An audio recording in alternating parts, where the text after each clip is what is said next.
The northern flank is unguarded. If Yibangwon moves tonight, the palace gates will not hold. September 1398, the Joseon Dynasty is barely 7 years old and already soaked in the blood of its own founding family. Lee Bang-won, the king's most brilliant and most dangerous son, has just launched a military purge inside the palace walls. His targets, his own brothers and the advisors who threatened his path to power. History would call this the first strife of princes, a war between men. But inside the inner palace, behind the silk screens and the closed doors, two women were watching, calculating, and beginning to talk to each other. Their names were Queen Jeongan and Queen Wongyeong, and what passed between them in those desperate hours would quietly determine who sat on the throne of Joseon for the next century. Now.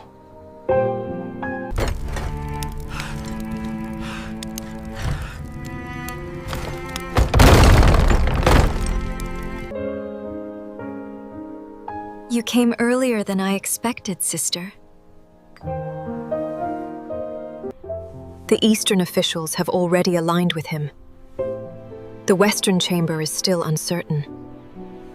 By 1400, the second strife of princes was brewing. Lee Bang-won had already consolidated military power, but political legitimacy was another matter entirely. What the historical record shows, buried in the frequency of court visits, logs, and textile gift exchanges, is apparent that modern researchers now recognize as deliberate. Queen Jeongan was visiting Queen Wongyeong with unusual regularity, and she was never coming empty-handed. The gifts were always embroidered silk, beautiful, unremarkable, unless, as 2026 multi-spectral analysis of surviving late 14th century court textiles has begun to suggest the patterns themselves were the message. Queen Jeongan had turned needlework into a cipher, and she was using her reputation for Buddhist devotion to move information across the palace that no male officials could touch.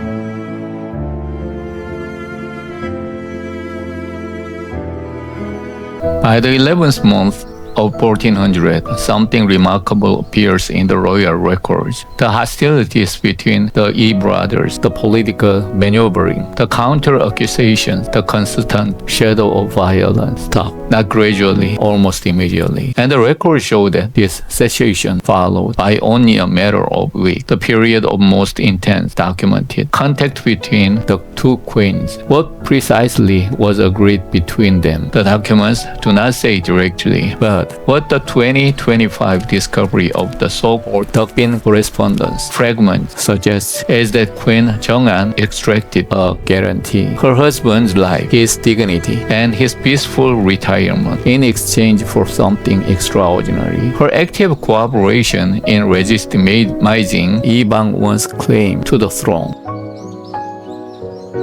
Taejong took the throne, but taking it and holding it were two very different challenges. The fratricide war had left Joseon's political class fractured and distrustful. Ministers who had served under Taejo, the founding king, had seen too many purges to feel safe. The court was a field of landmines. It was Queen Wongyeong who understood this most clearly because she had watched Queen Jeongan manage it first. And what the inner court regulations, the Nehun, digitized in full by the Gyujanggak Institute, reveal is a unified legal article that neither woman could have designed alone. Two disciplined, two distinct political minds, one coordinated framework. The quiet cabinet behind the throne had been running since 1400, and it had no man in it. 5 coins for this quality, good sir. I will take 2 bolts. Digital reconstructions of the palace's residential layout confirm what the records had long implied. Queen Wongyeong's father shared a garden work and shared domestic staff with the administration of the inner court. She didn't need to be in the room. She had people in the room. And when modern Joseon political science journals began re-examining what they once called Wongyong's jealous interference in court affairs, the patterns that emerged was not jealousy, it was governance. What one generation of historians read as a queen's personal grievances 2026 analysis identifies as systematic political security measure designed to prevent exactly the kind of fractional violence that had defined her husband's rise. Even after Queen Jeongan had withdrawn to retirement, the correspondence did not stop.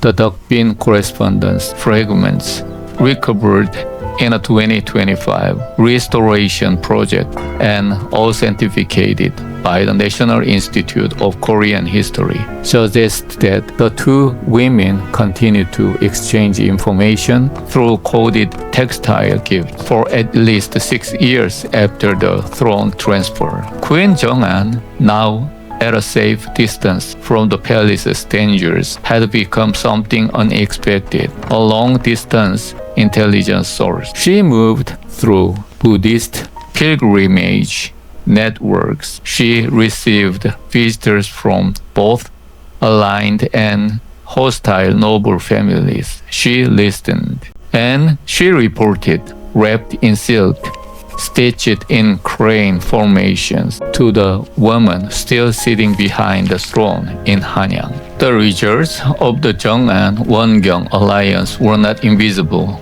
They are measurable. Royal records from the first decade of Taejong's reign show a 20% reduction in ministerial purges compared to the preceding decade under Taejo and Jeongjong. Political scientists who have studied Joseon's administrative history note that the early Taejong period represents one of the most stable transitions in the dynasty's first century, despite beginning with the most violent series of conflict. Something held the court together, and the two women at the center of the alliance, the one who gave up the throne quietly and the one who took it strategically, left behind a governance model that shaped the role of the Joseon Queen consort for the next 5 centuries. What 2026 AI-assisted linguistic analysis of official Joseon decrees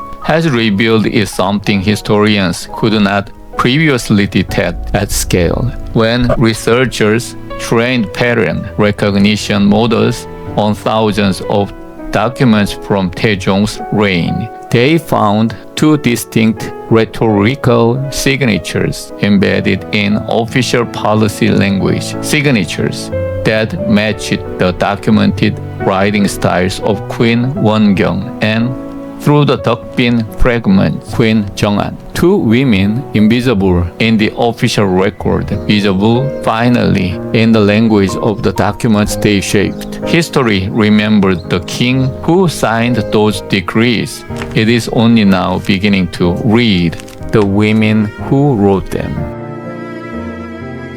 6 centuries of history told us that the prince's rebellions were a story about brothers, about men fighting for a throne, about violence and ambition, and the raw mechanics of power. And all of that is true. The blood was real, the danger was real, but the cross-referencing of digitized royal records authenticated correspondence fragments, AI linguistic analysis, and multispectral textile imaging now presents a different account of what stabilized Joseon after the violence ended.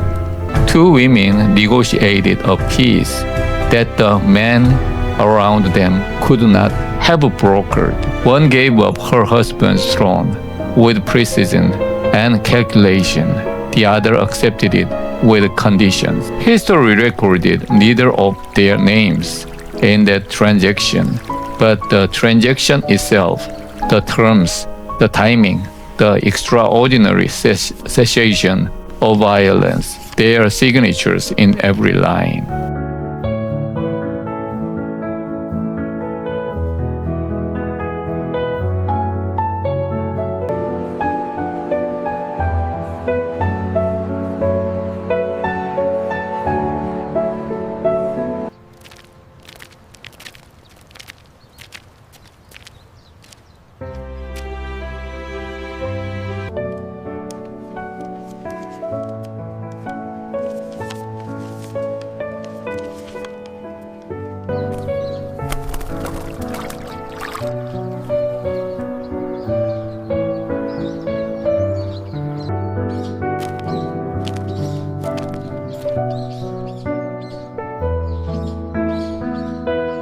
Queen Jeongan and Queen Wongyeong left no manifesto. They signed no treaty. Their names appear in the official history as appendages, wives of kings, mothers of heirs. But if you look at what happened, at the timing of the peace, at the language of the documents, at the frequency of the visits, and the mathematics of the purge records, you see a different story. Two women stood in the middle of a dynastic bloodbath and decided to solve it, not with armies, not with proclamations, with information, with timing, and with a private agreement made across a cup of tea and a piece of embroidered silk. They built the peace that the founding of Joseon required, and history for 6 centuries gave the credit to the man who sat on the throne they stabilized. We are only now beginning to read the names written between the lines. The northern flank is unguarded. If Yibang-won moves tonight, the palace gates will not hold.